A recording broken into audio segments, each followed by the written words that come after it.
God says, this message is for you. Don't try to skip this. Don't tell this to anyone. I need you to sit with these words for 5 minutes and breathe them into the bones of your tired heart. I am begging you, open this fully. There are no accidental moments left between now and what is about to break open. Your loved one is waiting on the far side of the light. They have been counting the long, silent hours, and now they are crying out, pulling at the threads of heaven to reach you. This is their voice and mine together, urgent, loving, relentless. You have been carrying their absence like a stone in your chest. You have learned to speak around it, to find a rhythm that masks the rawness. But there are things that words on a calendar cannot fix, things that do not settle with the passing of days. This is one of those things. For years you have passed through rooms in your life that still smell faintly of them. You have placed their cup in the cabinet and told yourself you weren't ready to clear it. Tonight, in this message, they will ask you to set it down with grace. Do not treat these words as a novelty, or a sensational moment to be skimmed and forgotten. God says, this is a doorway. If you open it with honesty, everything else will begin to rearrange itself around the truth. There are memories you have guarded like treasures and wounds you have hidden under blankets of duty and distraction. Now is the time to take them out, lay them on the table, and look at them by light that does not lie. You are not to be shamed for the way you loved or the ways you were afraid. That is not the point. The point is to face the unfinished parts. The one you loved deeply, the one who lives in a light you cannot see with your regular eyes, is begging you to finish certain things. They are asking you to forgive what cannot be undone. They are begging you to forgive yourself, and to accept the forgiveness that comes like a tide from a shore you thought was deserted. You will feel resistance. Your heart will throw up barricades. Not now, not this, I cannot, I have promised myself I will never forget. Those are not defenses, they are grief trying to protect itself. God says, let the protection fall. Let it fall like leaves from an old tree. This is not an act of betrayal, this is an act of completion. The very love that held you together will now teach you how to let go without losing the light. Do this now, close your eyes, take a slow breath, and say these words aloud, as if they are on the other side listening. I forgive you. I forgive myself. I release you to the light. Say it until your throat loosens and the places that have burned for so long begin to cool. You think this is dramatic, but the drama is not in the words, it is in what the words move inside of you. There are practical things that must be done, yes, but this is not primarily about paperwork or phones. This is about the soul's ledger. There are promises you made that went unkept, apologies that were drafted and never sent, stories that were never finished. God says, finish them in the only way that heals, with truth, with tenderness, with fierce compassion. Do not wait for absolution from anyone else. Do not wait for signs from the world. The sign you need is inside, a small, steady pulse that quickens when you remember the sound of their laugh, the way their hand fit in yours, the little absurd habit that made your eyes soften without warning. That pulse is their presence. When you listen, you will hear them say, not with reproach but with longing, "Be brave enough to keep living. Be brave enough to be joyful again. Be brave enough to forgive." God says, there are messages that can only be heard when you stop performing your grief like a ritual and begin to tend it like a garden. Love is not measured by how long you suffer, it is measured by how honestly you keep the flame alive while allowing new light to coexist. Your loved one is not demanding that you extinguish your sorrow. They are asking you, fiercely, for balance. They want your pain acknowledged. They also want to see you choose moments of laughter, not to dishonor them, but to honor the life they wanted for you. You will want proof. You will ask, how do I know this is real? How do I know I am not fabricating comfort? When the world becomes a cavern of doubt, God says, there is a quiet proof, the small, immediate changes inside you. You will feel lighter in ways that are not measurable by scales or social media. You will start to sleep with windows open. You will find yourself humming a tune you had not remembered and, without warning, smiling at nothing. These are the breadcrumbs. Listen to them. Follow the breadcrumbs. Right now, there is a letter that wants to come out of your chest. It will be messy and beautiful, and it might not be perfect. That is okay. Write it. Pour out the things you never got to say. Tell them what you regret, and then tell them what you cherish. Tell them how often you replayed the ordinary moments like a film, and how grateful you are that those scenes exist at all.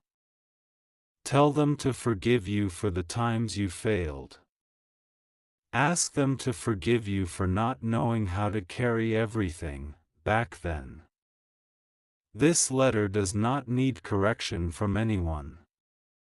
It is between you and the one who loved you. Fold the letter with reverence. You may choose to burn it, to place it in a box, to read it aloud by the sea, or to tuck it away in the pages of a book they loved. The form is not the point, the act is. God says, acts move angels. Actions shift fate. Even small rituals align the heart with a rhythm that invites peace. There are people around you who will be unsettled by your process.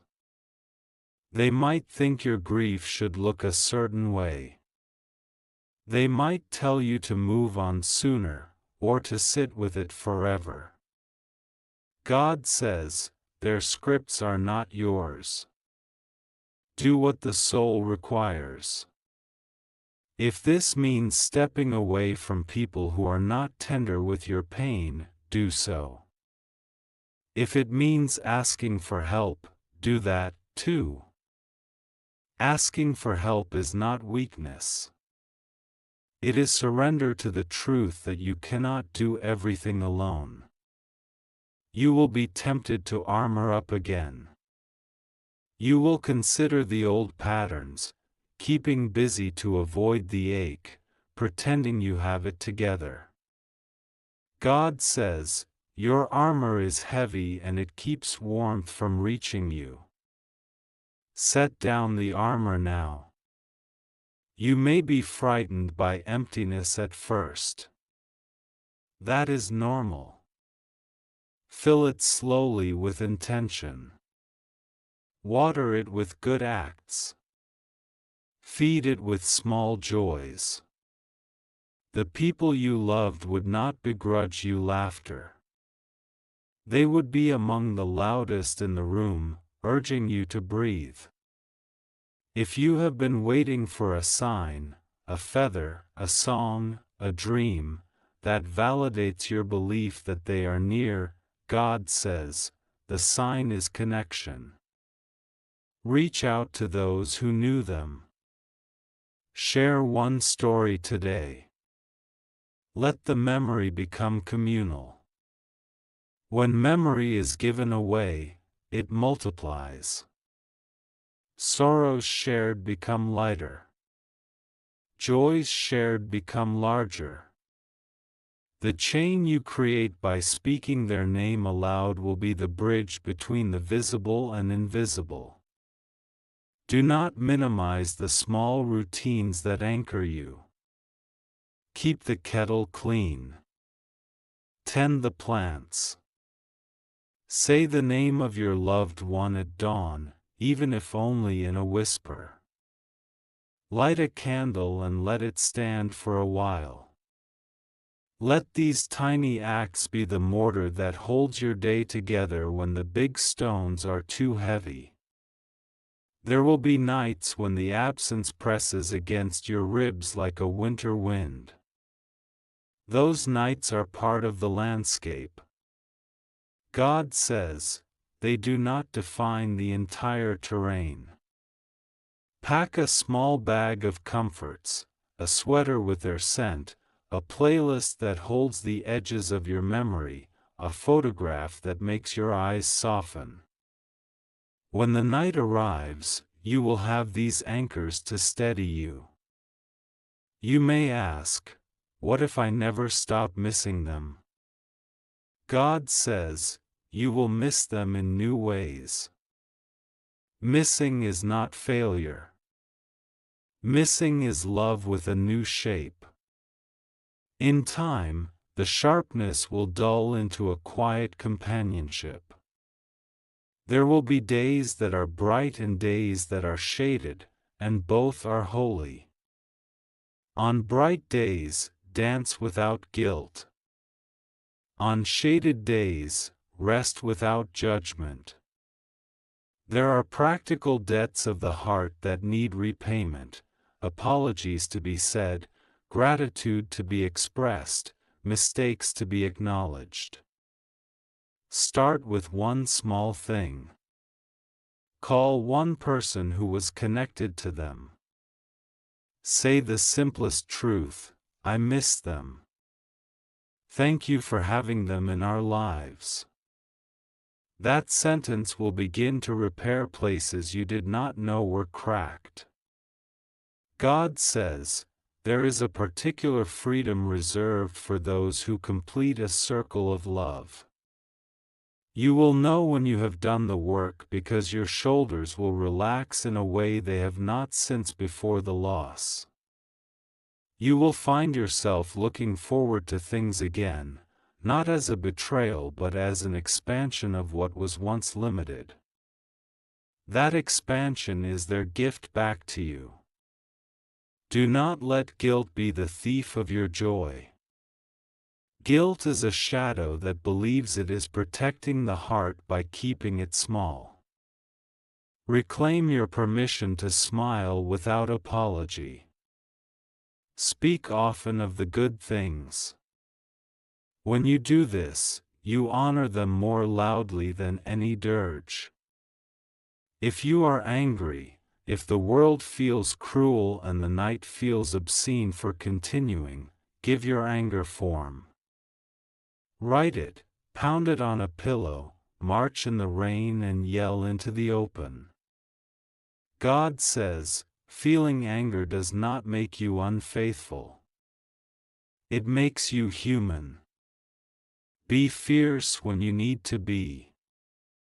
Then, when you are ready, turn that fierceness into something that builds rather than breaks. There are dreams you postponed because you felt tethered to the past. God says, it is time to unfasten some knots. You may not pick up everything as it was, and you need not.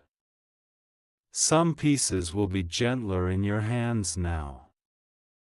Some ambitions will become more honest because they are less burdened by the need to please the world. Begin with one small step toward a dream that keeps whispering your name.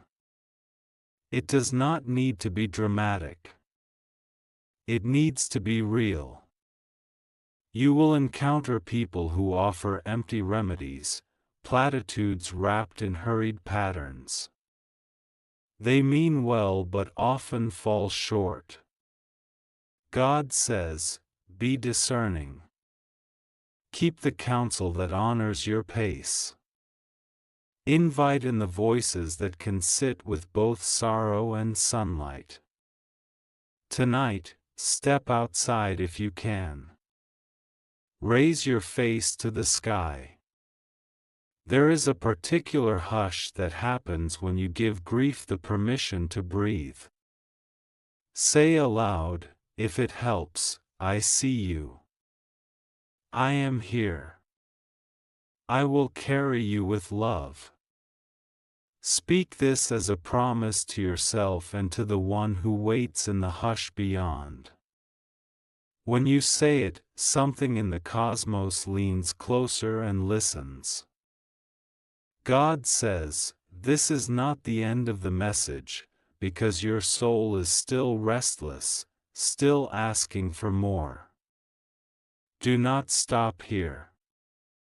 Do not think you have already absorbed enough. There are deeper wells to draw from, and your loved one in heaven is begging you to continue listening. Time is fragile. 5 minutes is all it takes for destiny to turn. If you skip, you will carry the same ache without release. If you stay, your life will change with the weight of heaven's truth pouring into you. Listen closely.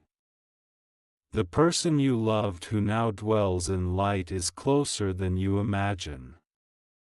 They are allowed to reach you in flashes, in sudden stirrings of memory, in that sharp ache you feel when you hear their favorite song or smell something that reminds you of them. Those moments are not accidents, they are touch points, urgent attempts to say, I am not gone, I am near, but you must open yourself to hear me. You have begged God before, send me a sign. Let me know they are safe. Let me know they are at peace. And now here is the sign, this message itself, trembling through you. Do not dismiss it as words on a screen. It is a bridge. It is the very answer you once whispered in the dark when no one else could hear you cry. Your loved one is saying, please don't forget that I loved you more than words could hold.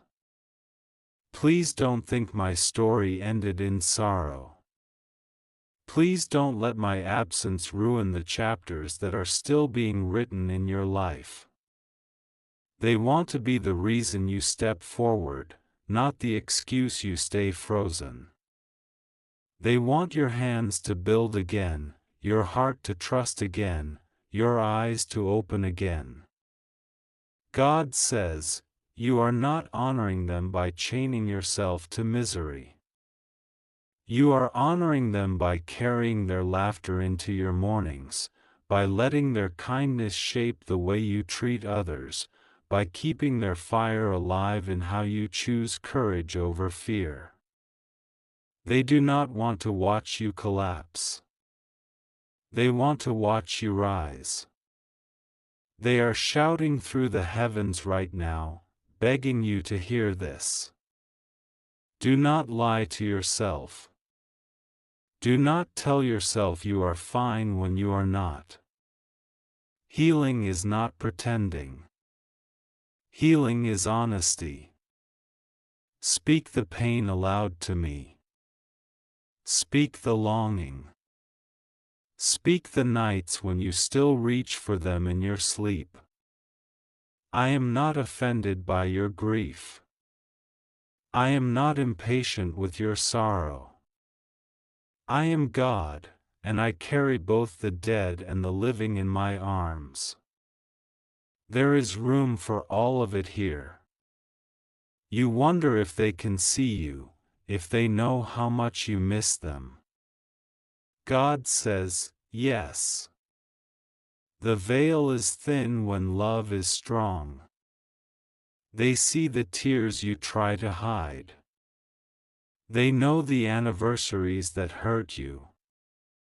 They have heard you whisper their name in loneliness.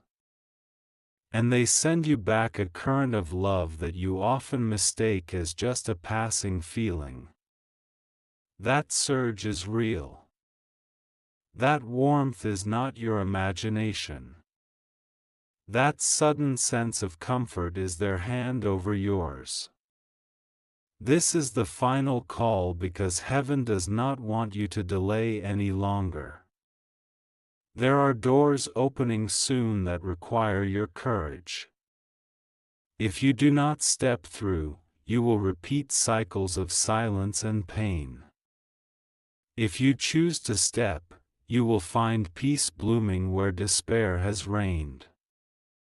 That choice is in your hands, now, this very hour. Heaven begs you, choose life. Choose hope. Choose to live again. Do not confuse this urgency with threat. It is not punishment. It is rescue. It is the rope thrown into your storm. It is the hand extended before you fall deeper. You are not being scolded, you are being saved. But you must reach back. You must say aloud, even now, I am ready to let go of the weight. I am ready to carry love without chains. I am ready to believe they are safe. I am ready to live without guilt. Say it again until it echoes in your bones. God says, if you can do this, you will feel a release tonight. You will feel a heaviness lift from your chest. You will find sleep softer. You will wake with new energy. Do not underestimate what happens when heaven and earth agree.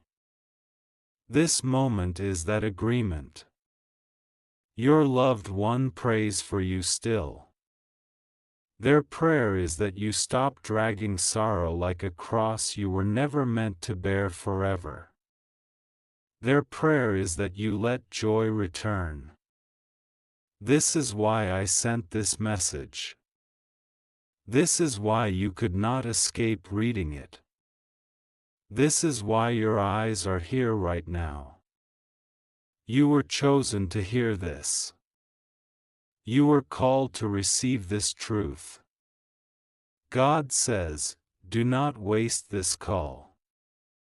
Do not close this page and forget. Hold it. Act on it. Live it. For their sake, for your sake, for heaven's sake. I am begging you one last time, don't skip. Don't delay. Don't pretend this isn't for you. It is. It always was. It always will be. Answer now. Speak their name. Breathe. And step forward. God says, I am with you. They are with you. You are not alone. Never.